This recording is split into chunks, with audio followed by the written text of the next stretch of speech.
Olá, hoje no mundo político, nosso assunto é a baixa representação de pessoas negras na política. Uma iniciativa da Coalizão Negra por Direitos pretende apoiar mais de 100 pré-candidaturas ao Congresso e às Assembleias Legislativas de pessoas ligadas ao movimento negro. Vamos saber um pouco mais sobre essa plataforma, suas estratégias e desafios e entender por que as pessoas negras continuam subrepresentadas nos espaços de poder, mesmo sendo maioria na população brasileira. Sobre o projeto Quilombo nos Parlamentos, eu converso com Sheila de Carvalho. Ela é diretora de Incidência Política do Instituto de Referência Negra Peregum e integrante da Coalizão Negra por Direitos. Sheila, é um grande prazer recebê-la aqui conosco no Mundo Político. Obrigado por atender nosso convite. Obrigada, muito bom estar aqui com vocês hoje para debater um tema tão relevante nesse ano eleitoral. Sheila, eu queria começar para você explicando para a gente o nome dessa iniciativa, né? Quilombo nos Parlamentos e o simbolismo que ele traz. Como é que ele surgiu, como é que ele foi pensado? Quilombo nos Parlamentos tem a ideia de aquilombar a política, né? A ideia do nome se remete à experiência de resistência das pessoas escravizadas, né? Àquele período, né? Então, o que acontecia durante a escravidão? Pessoas negras que estavam lutando contra a escravidão e conseguiam escapar ali da sua situação de escravidão nas casas grandes, né? Se aglutinava no que a gente chama de quilombos, né? Por isso que a gente enaltece tanto a história do Zumbi dos Palmares, por isso que no dia, 20 de novembro, dia da consciência negra, muitas vezes a gente liga isso à luta do Zumbi dos Palmares e tantos outros nos quilombos, né? E quilombos tem sido esse lugar histórico de referência à resistência negra por suas vidas. Então, a nossa proposta é aquilombar o Congresso, né? Aquilombar as assembleias, aquilombar a política, trazer os negros aí para esses espaços institucionais para também fazerem a resistência por nossas vidas. Sheila, esse movimento, pelo que eu pude acompanhar, né, ele é inédito, mas a luta de vocês não é de hoje, pelo que eu também pude ver. Por que o lançamento do Quilombo nos Parlamentos neste momento da conjuntura brasileira?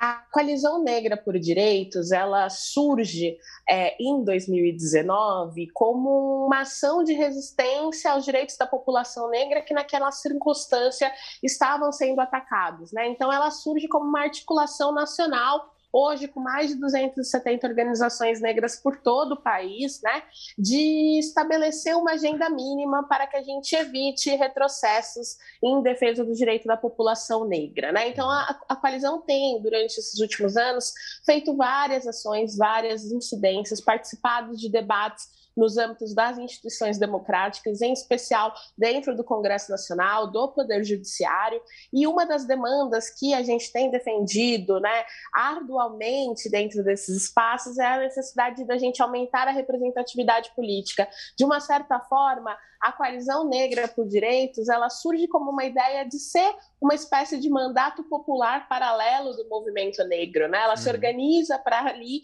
fazer ações que mandatos deveriam estar fazendo em defesa desses direitos, mas não são todos aí que assumem esse compromisso. Então, a nossa proposta agora é levar essas pessoas, lideranças negras, né, lideranças de movimento negro por todo o país, que possam ocupar esses espaços institucionais e aí exercerem seus mandatos, né, e usar a nossa agenda de lutas da Coalizão Negra por Direitos como um referencial aí de atuação para os próximos anos. Então, um dos temas que a gente atuou que foram muito importantes para a gente chegar à necessidade de lançar um projeto como o Quilombo dos Parlamentos hoje foi a política de ações afirmativas para a disputa de tempo de TV e acesso ao fundo partidário que se deu em 2020 a partir de provocação da nossa deputada Benedita no Tribunal Superior Eleitoral. A partir disso, a gente participa de um entrave tanto no Tribunal Superior Eleitoral quanto depois no Supremo Tribunal Federal para garantir que os partidos políticos tenham a obrigatoriedade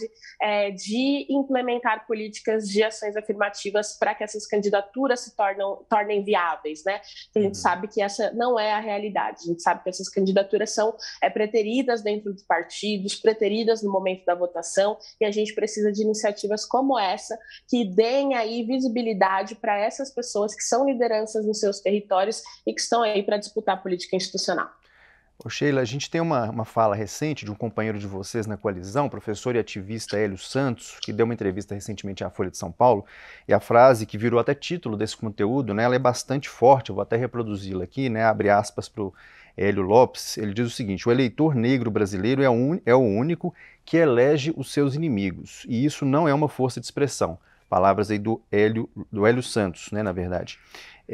Por que a gente tem essa subrepresentação histórica de negros na política, num país em que mais de 56% se autodeclaram, né, pretos e pardos, e por que é tão difícil, né, emendando essa pergunta, por que é tão difícil converter essa maioria de população em maioria de candidatos eleitos? O racismo, ele estrutura todas as nossas relações. Então, eu acredito que o professor Hélio tenha sido brilhante quando ele usa essa comparação, né? E quando a gente vê a história do Brasil, a gente não pode esquecer o impacto que tem mais de 3 séculos, né, em que pessoas negras foram consideradas como pessoas subalternas, pessoas que não deviam ocupar certos espaços. E aí, após o período de escravidão, né, não é como se houvesse tido políticas públicas para que a gente pudesse romper as desigualdades fundadas no racismo dentro da nossa sociedade.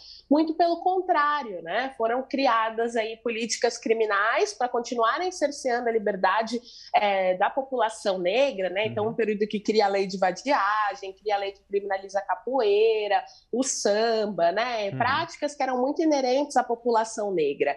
E aí, para além disso, a gente também entra num período de negacionismo do racismo enquanto elemento estrutural das desigualdades no Brasil. Então, por muito tempo, né, a gente décadas e décadas, mesmo com a luta do movimento negro, o brasileiro sustentou a ideia de que o Brasil, a gente havia uma democracia racial, até porque somos em números, né, quase paritários, né, a nível de representatividade. Então, essa suposta democracia racial que viveríamos, ela não permitiria o racismo.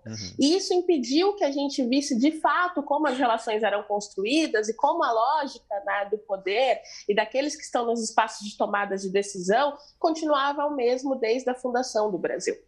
Então, é muito importante que a gente consiga hoje, né, criar atenção para isso e mostrar que, na verdade, a gente está condicionado a reproduzir um pensamento colonial, né, de que ao negro, aquele ali não é o lugar para ocupar. Então, é muito importante quando a gente vê grandes figuras ocupando a política, né, desde Abdias do Nascimento até Marielle Franco, a gente vê que nunca foi fácil esse processo de estar ali dentro dessas instituições democráticas, porque a gente tem uma sociedade racista que nos diz que ali nós não pertencemos e que ali nós não podemos ficar. Então, é imprescindível que a gente encoraje, né, esse aumento de representatividade, que a gente incentive esse aumento de representatividade, tanto no viés da elaboração das políticas públicas, né, como essas políticas de ações afirmativas para o ingresso, né, na política institucional, como também que a gente faça esse debate enquanto sociedade, né? Quem a gente quer ver ali nos representando? Quem a gente quer que nos represente nesses espaços? E por quê? Por que sim e por que não? Por que essa pessoa não pode nos representar? Por que essa mulher negra não pode nos representar? Por que esse homem negro nos pode representar? Essas pessoas, elas falam de agendas que afetam a sociedade como um todo, né? Quando você vê a plataforma política das candidaturas negras, a gente vê questão de saúde, questão de educação, questão de alimentação, né? Questões que são afetas a toda a sociedade. Não é um voto que ele vai ser aplicado para defender somente a população negra, ele vai ser aplicado para toda a sociedade. O que a gente precisa romper é essa lógica de que há determinados lugares e há pessoas que nascem para estarem no espaço de poder e há pessoas que não nascem para isso. Essa lógica escravagista, colonialista, racista, a gente precisa romper urgentemente. É interessante você falar isso, né, Sheila, da importância de debater isso com a sociedade como um todo. Porém, me chamou muita atenção uma frase que eu encontrei na carta da Coalizão Negra por Direitos, que diz assim: estamos por nossa própria conta, sempre lutamos e venceremos. Lutando pela própria conta ou junto com a sociedade, quais as estratégias que vocês estão usando para lutar e vencer especificamente nestas eleições? Coalizão por si só, ela já é uma estratégia de resistência política, né? É a gente conseguir acessar, provocar, denunciar o que está acontecendo em relação à população negra por nós mesmos, sem intermediários, indo direto dentro desses espaços. É importante que a gente possa ser os protagonistas das nossas próprias reivindicações. Então, a gente se articula muito para fazer essa incidência vingar. E quando a Carta da Coalizão diz que nós estamos por nós mesmos, é porque nós estamos por nós mesmos, né? Nós por nós, como a gente vê naquele filme do Emicida, O Amarelo, né? O documentário sobre o Amarelo. É nós por nós, porque tem sido assim desde sempre. Né? A gente tem essas falácias históricas que carregamos na sociedade brasileira, de que, por exemplo, foi uma pessoa branca que libertou os escravos, né? Sendo que essa não é a realidade da história. Muito pelo contrário, foi o Zumbi dos Palmares, foi a luta dos quilombos, foi uma série de pressão internacional que fez com que o Brasil perdesse acordos comerciais internacionais importantes, porque ainda era o único país que sustentava a escravidão de pessoas negras, né? Houveram vários movimentos de pressão que fizeram que isso fosse possível, mas nunca deixou de ser nós por nós, a nossa luta, a nossa resistência, que foi um provocador e um gerador de mudança. Então, a articulação da coalizão, a gente atuar junto, por si só, já é uma estratégia. As outras estratégias é a gente provocar as instituições, denunciar mesmo o que acontece a nível de violações que nos privam de acessar esses espaços das institucionalidades, por exemplo, né? A gente tem visto um aumento na violência política, em especial a candidaturas, pré-candidaturas, né, de pessoas negras. A gente tem visto um aumento da violência política a mandatos de pessoas negras, né? Pessoas que têm que constantemente proteger as suas vidas, defenderem as suas vidas, e essa violência sofrida por serem negras, né? Tanto uma violência física quanto uma violência digital, né? Que a gente vê ataques fundados em fake news, processos de difamações, né? E criminalizações, muitas vezes, que se fundam através do racismo para atacar essas candidaturas. Não há como a gente esquecer o que aconteceu com Marielle Franco em 2018, né? Não há como a gente esquecer que a gente luta todo dia contra essa violência política para que isso nunca mais aconteça.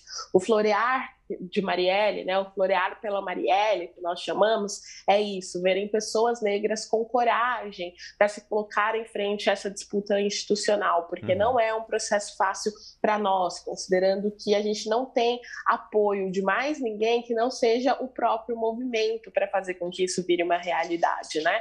Então temos que ser o tempo inteiro criativos, demandar, denunciar, construir outras pontes para que essas iniciativas como essas fortaleçam, para que a gente possa ter mais Marielles, para que a gente possa ter mais Abdias, para que a gente possa ter grandes figuras dentro da política aí que façam parte da nossa luta enquanto movimento social. Sheila, não sei se você acompanha daí, mas a gente tem aqui na Assembleia de Minas, né, menos de 10% de negros eleitos, dentre os 77 que a gente tem na legislatura, e essa legislatura, inclusive, foi a primeira que elegeu deputadas negras, né? E dentre elas, a gente tem a figura da deputada Andréa de Jesus, que vem sendo sistematicamente ameaçada de morte aí na atuação dela aqui na casa, e atingida também por ofensas racistas, né, as mais abjetas que você possa imaginar. A luta passa também, além de eleger candidaturas, também por quem já está eleito, né? Assim como você citou o exemplo da Marielle Franco, né?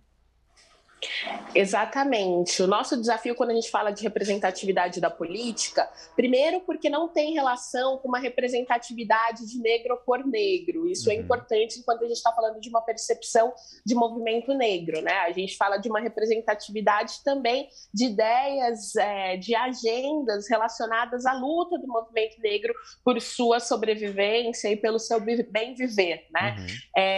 E quando a gente fala desse aumento da representatividade na política, ele vem dentro de uma lógica de continuidade dessa representatividade na política, né? É extremamente está se tornando cada vez mais comum, né? O nível de violência política é tamanha que as pessoas ou são tiradas à força, né, dentro dessas instituições, como foi o caso da Marielle Franco, crime que até hoje a gente segue sem respostas, né? A família continua perguntando quem mandou matar Marielle Franco, né? Numa investigação que talvez, se não se tratasse de uma parlamentar negra, andasse muito mais rápido, né? E o outro fator é essa violência, ela vai agredindo as minúcias do cotidiano, que faz muitas vezes difícil se manter, né, dentro desses espaços. Então a gente tem visto aí muitas pessoas negras adoecidas dentro desse processo, pessoas negras que têm tido seus mandatos constantemente alvos de cassação por puro racismo, né, por denúncias infundadas, né. A gente tem buscado aí que haja uma atenção internacional acerca desse cenário de violência sistêmica no Brasil, né? Porque a gente não tem uma resposta nem das instituições, nem dos partidos políticos que elegem essas pessoas, né? E o Estado cada vez mais inerte a essa violência que essas pessoas têm sofrido, né? Então, a gente, enquanto Coalizão Negra por Direitos, fizemos uma série de provocações à Comissão Interamericana de Direitos Humanos, né? O mandato de Beni Brioli, no Rio de Janeiro, também é vereadora de Niterói, mulher negra, trans, recebeu inclusive uma cautelar da Comissão Interamericana de Direitos Humanos esses dias para sua proteção. Né? A gente chega num momento que há uma inércia tão grande do Estado que nosso único respiro é buscar aí também o amparo das instituições internacionais para darem atenção para esses cenários de violência que as pessoas negras estão vivendo no Brasil. Mais do que levar essas pessoas para a política, nós precisamos manter essas pessoas na política, precisamos mantê-las vivas na política, fazendo uma política em defesa de direitos. Dentro disso que você falou também, Sheila, da importância de não apenas eleger pessoas negras, né, por serem negros, mas candidaturas engajadas na luta histórica contra o racismo, não só aumentar o número, né, mas também qualificar essa participação. A gente teve recentemente o ex-presidente da Fundação Palmares, né, que ao deixar o cargo, né, para concorrer às eleições deste ano, ele fez uma postagem, inclusive, bastante agressiva aos ativistas negros, quem chamou, como de praxe, de vitimistas. Tem essa questão também, né, a qualificação de quem chega lá, né, nas instâncias de poder, não só nos parlamentos, né? Exatamente, né?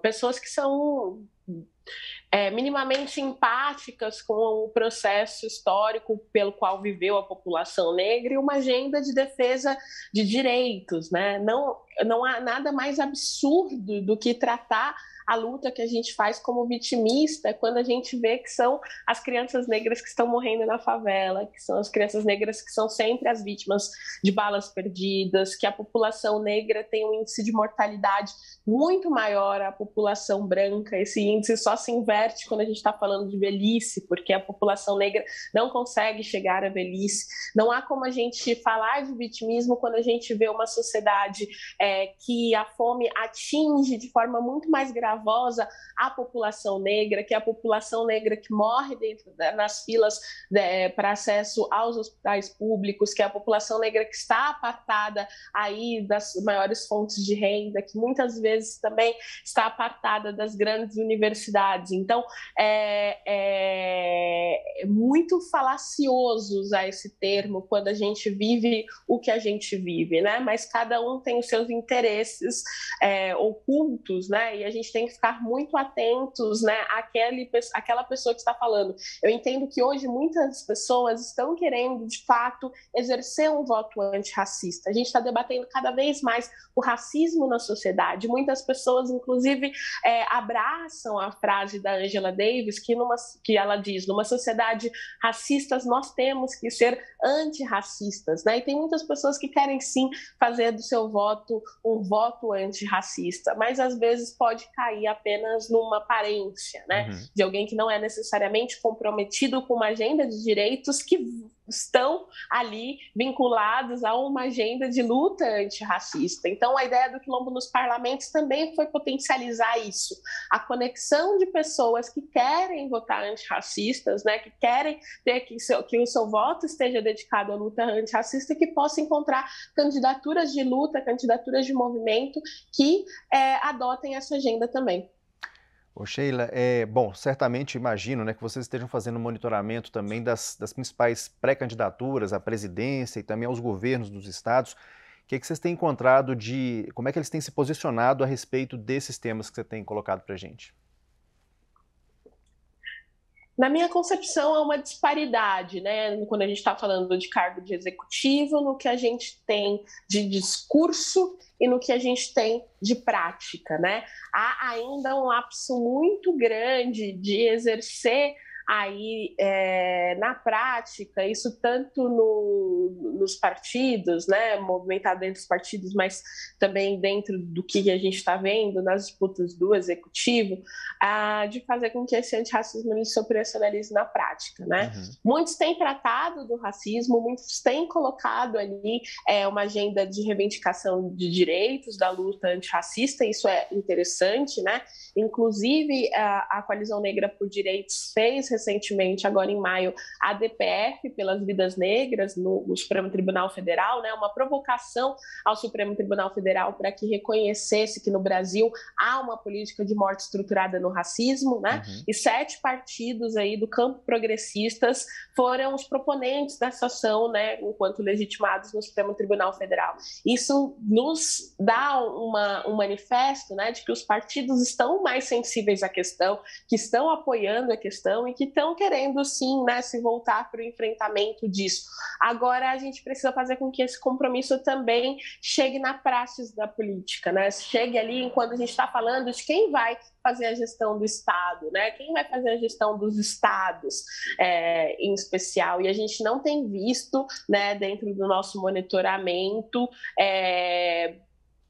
que o debate racial chegou ali a ser considerado para a composição das chapas que vão disputar o executivo, né? Isso é realmente muito desastroso num país enquanto um Brasil. Então a gente corre o risco de, mais uma vez, não ter nenhum governador negro, né? Dificilmente eleger um senador negro, né? Uhum. E basta que a gente também tenha aí pressão para que esse compromisso desses governos, ainda que eles não sejam de chapas, né, que tenham pessoas negras, eles, uma vez que tenham um mandato, uma vez que sejam eleitos, se comprometa em fazer ministérios e fazer secretarias paritárias, né? A gente ainda está muito longe disso. E é importante que a gente consiga afirmar esse compromisso, né? Num país como o Brasil, é importante que haja paridade racial e de gênero nos ministérios, né? Uhum. E dependendo das lógicas dos estados, né? Tem estado como a Bahia que tem, né, 80% de população negra. Seria importante que o secretariado do governo do estado da Bahia, né, não tendo governador negro, governadora negra, tivesse paridade na sua secretaria, né? Nos termos do que é a representatividade dessa população dentro dos estados, né? Uhum. Então, acho que a gente, apesar de não estar muito contentes com o que temos visto dentro das chapas que estão se colocando para a disputa dos governos, né, e do Executivo Federal, é importante que a gente faça essa disputa e luta pela paridade de gênero e de raça nos ministérios e nos governos estaduais, né? Sheila, eu trouxe aqui um fragmento da fala do seu colega, do Hélio Santos, né, do Movimento, e tem também uma fala sua que eu achei bastante interessante num artigo da Folha, que você disse que existe, né, da extrema-direita ao campo progressista, uma vontade estruturada no racismo, para que os negros não façam parte desse país.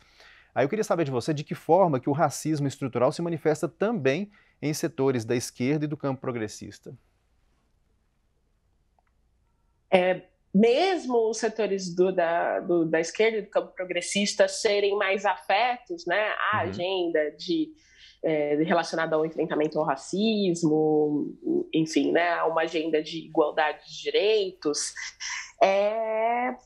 essa esquerda ela também é parte de uma elite branca, de uma elite econômica, né, que tem poucos interesses em fazer com que haja as mudanças estruturais em quem determina, né, quem está dentro dos espaços de tomada de decisão, desde as instâncias partidárias até aquelas escolhas que serão realizadas para os processos de disputas da política institucional, né, e tudo isso é fundado no racismo. A gente vê, claro, diferentes práticas de racismo. Não estamos dizendo aqui que todos praticam o racismo da mesma maneira, mas o racismo se faz presente na escolha em todos os momentos, né? Então precisa ter esse exercício prático nos partidos e no campo progressista, no campo de esquerda, para entender que também não é mais hora de falar que essa candidatura negra tem que esperar. Não é a hora agora de lançarmos uma candidatura negra, não é a hora de fazermos essa provocação. A sua hora vai chegar, mas aí vai chegar quanto, né?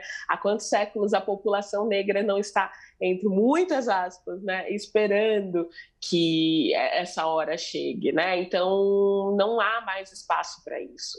Não dá mais para construir o Brasil dessa forma. Não há mais como construir a política dessa forma. É preciso romper essa lógica que existe em todos os campos, né, dentro do processo de tomada de decisão. Acredito que a eleição hoje da França, enquanto vice do Gustavo Petro lá na Colômbia, nos dá também muito o que refletir aqui no Brasil, né? A Colômbia fez o primeiro governo de esquerda na história, né? Basicamente, o primeiro governo de esquerda que a gente vai ter na história da Colômbia.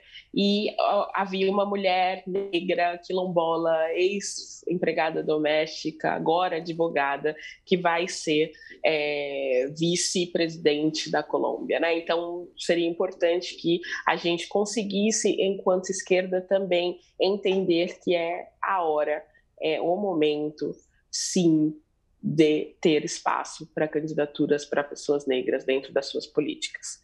Ô Sheila, chegando já ao finalzinho da nossa entrevista, você até mencionou que vocês foram recentemente, né, ao Supremo Tribunal Federal exigir que a população negra seja sujeita e beneficiária de direitos, né, previstos aí na Constituição Federal. A gente teve uma resposta disso, né, o governo Bolsonaro argumentando que nessa ação que a população negra é a que mais se beneficia de programas sociais e políticas públicas. Como que essa manifestação do governo federal é recebida, né, pela coalizão?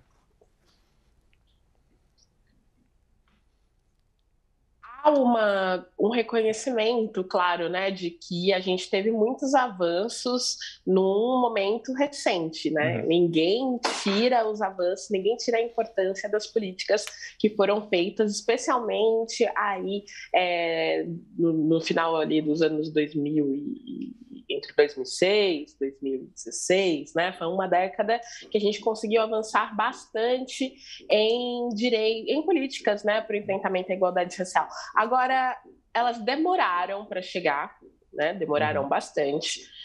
Se a gente for pensar, né, a história do Brasil, o tanto de tempo que a gente teve de escravidão, reiterando isso, eu gosto de olhar a história porque eu acho que é importante, porque ela nos dá parâmetros, né? Os 3 séculos de escravidão, mais um século de negacionismo de que no Brasil existia racismo. As primeiras medidas, né, as primeiras políticas para discutir desigualdade racial surgem na década de 90, né? Ali pegando os ânimos da Constituinte, né, e trazendo ali um debate sobre o racismo, teve a lei de racismo e depois políticas públicas que foram, né, colocadas, enfim, dentro daquele período, e políticas que foram importantes demais, inclusive para a gente reverter o jogo hoje, né? Então, se não fossem as políticas de ações afirmativas, né, hoje a gente defende claramente que há pessoas extremamente capazes, competentes em todos os campos, graças às políticas de ações afirmativas realizadas às universidades, que podem ocupar qualquer cargo, né? Pessoas negras. passaram por essas políticas. Então, o que a gente precisa hoje é de continuidade e ampliação das políticas que foram feitas, porque aquelas que foram feitas, elas deram um início, né? Um início numa transformação de uma sociedade mais paritária, de uma sociedade antirracista, né? Não é à toa que a gente está encontrando hoje uma efervescência de debates acerca do racismo. É porque pessoas que nunca ocuparam certos espaços ocupam hoje esses espaços e fazem as suas provocações, né? E levam reflexões sobre os racismos, levam questionamentos sobre o racismo e faz as pessoas que sempre ocuparam esses espaços perceberem que elas não são as únicas no mundo, né? Então, a gente necessita de um aprofundamento aí das políticas nos próximos anos, né? A gente precisa resgatar, inclusive, boa parte de políticas que sofreram desmonte, né? Nos últimos 10 anos e que é importante que a gente volte para elas, né? E que a gente avance, né? E que a gente enfrente as coisas como são. A provocação da DPF pelas vidas negras, né? Que vai instar o Supremo Tribunal Federal a provocar o Executivo Federal, é exatamente isso. Existe uma política de morte no Brasil, uma política de morte que ela vem sim pela violência, né? Institucional, pela bala que mata nas ruas, pelo encarceramento em massa, mas ela também vem de uma série de privações de direitos, né? Ela também vem da fome, ela também vem da falta de saúde, ela também vem da falta de saneamento básico, ela também vem do racismo ambiental. Então, existindo tudo isso, quais são as políticas que a gente tem que tomar para dar fim, dar cabo a essa política de morte que não pode mais existir? Então, a gente ainda tem muito, muito mesmo a avançar. Perfeito, Sheila. Eu te agradeço imensamente, então, pelo esse bate-papo, né, por apresentar essa proposta para a gente e desejo muito sucesso aí nas lutas de vocês. Agradeço demais o espaço, convido a todos a conhecerem a iniciativa. Temos candidatos, pré-candidatos, né? Pré-candidatos em todos os estados. É só entrar quilombonosparlamentos.com.br e tudo mais pode ser acompanhado também nas mídias da Coalizão Negra por Direitos, no Instagram, no Twitter, no Facebook. Perfeito, então. Eu conversei com a Sheila de Carvalho, né, diretora de Incidência Política do Instituto de Referência Negra Peregun e integrante da Coalizão Negra por Direitos. Nós conversamos, né, sobre a iniciativa Quilombo nos parlamentos para fortalecimento da presença negra nos espaços de poder. O Mundo Político fica por aqui. Muito obrigado pela audiência e até o nosso próximo programa.